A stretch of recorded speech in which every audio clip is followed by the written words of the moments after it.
నిజామాబాద్ ఉమ్మడి జిల్లాలో ఓ కార్పొరేషన్ 7 మున్సిపాలిటీల ఓట్ల లెక్కింపుకు సర్వం సిద్ధమైంది.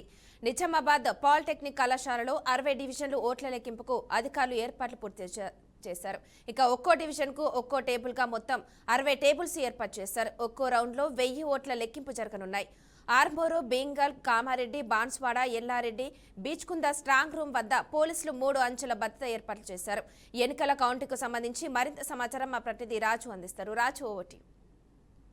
కౌంటింగ్ అయితే పూర్తి ఏర్పాట్లు జరిగాయి. మనం ప్రస్తుతం నిజామాబాద్ నగరంలోని పాలిటెక్నిక్ మైదానం వద్ద ఉన్నాం. ఇక్కడ చూడొచ్చు, ఇక్కడ అందరికి ఇక్కడ నుంచే ప్రారంభమైంది. ఇక్కడ కౌంటింగ్ ఏర్పాట్లన్నీ చేశారు. ఇప్పుడు అభ్యర్థులందరినీ కూడా ఇక్కడ వాళ్ళు స్కాన్ చేసి అక్కడ నుంచి వాళ్ళకి సంబంధించిన ఐడి ప్రూఫ్ అంతా చూసి అక్కడికైతే పంపిస్తున్నారు. నిజామాబాద్ జిల్లాకు సంబంధించి ప్రధానంగా నిజామాబాద్ జిల్లాలో మొత్తం ఒక కార్పొరేషన్ 7 మున్సిపాలిటీలు ఉన్నాయి. ఇందుకోసం ఓట్ల లెక్కింపు అంతా కూడా ఇక్కడ నుంచే జరగనుంది. నిజామాబాద్ సంబంధించి 60 డివిజన్లు ఉన్నాయి. ఇందులో మొత్తము ఒక్కొక్క రౌండ్ లో 1000 ఓట్లు అయితే లెక్కింపు జరగనుంది. 25 ఓట్లకు బెండలు చేసి దాని తర్వాత 40 బెండలకు ఒకసారి లెక్కింపు జరుగుతారు.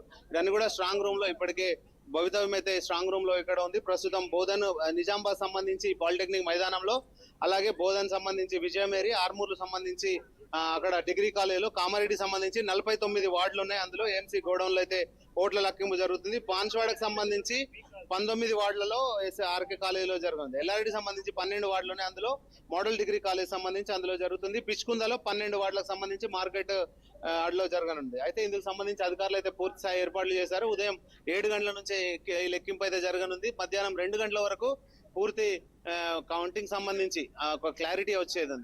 ఏదేమైనప్పటికీ కూడా మరికొద్ది సేపట్లో అభ్యర్థుల భవితవ్యం అయితే తెలనుంది. దీనికి సంబంధించి అధికారులు అయితే పూర్తి స్థాయి ఏర్పాట్లు చేశారు.